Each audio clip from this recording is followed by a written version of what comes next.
Welcome back, everyone. A new school year is upon us, but that doesn't mean summer is over as of yet.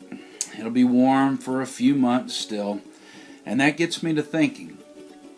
Now, summer is often linked to words like vacation, holidays, and travel. Just this summer, an old friend of mine took his son to Peru. Our own Mrs. Locke went to the Southwest and back east, and a slew of other teachers and students, I'm sure, trekked out of town, maybe out of state, maybe even out of the country. Who knows? Now, where did I go? I'm sure you're curious. I made my way down to Parkville, Missouri, and bought a new ukulele. I know, that doesn't sound nearly as thrilling as, say, Paris, France, or Beijing, China. And it's true, I don't travel much, more often due to economics than anything. But there's an underlying belief of mine that it's radical to stay put. That doesn't mean, however, that I didn't or don't cross thousands of borders every single year. And how do I do it? I read. I read and I read and I read. Some of my favorite authors like Paul Theroux and Dervla Murphy and Lafcadio Hearn, they allow me through their books to explore areas I may never see in this lifetime.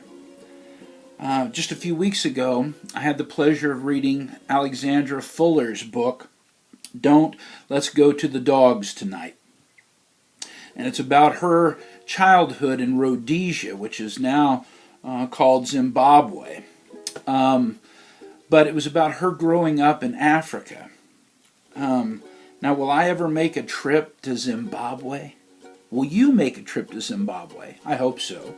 But I know I probably will not. But through her memoir, I was able to experience it. I could sense what it was like to be in the bush, as it were. Now, as students of Benton High School, you have the ability to travel to all sorts of destinations based on the access that you have to your Benton High School library. Now, last spring, Mrs. Locke and I worked extremely hard to raise enough funds to purchase more books for your use this year.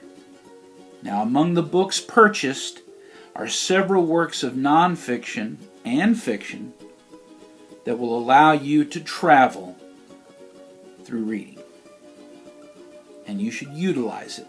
Please do. Now, here for the next few seconds, I'm going to put together a montage on this vlog of some of the titles available to you. These books are all brand new. Within the next week, they will be on the shelf. When you come into the library in 2 weeks, they'll be there for you. Make sure you take advantage. Why not travel to Africa by reading a book? Why not travel to England to read a book? Why not, I don't know, travel to Tibet or China? I mean, the sky literally is your limit. I mean, you can travel to space through using our library, and you should take advantage. Please.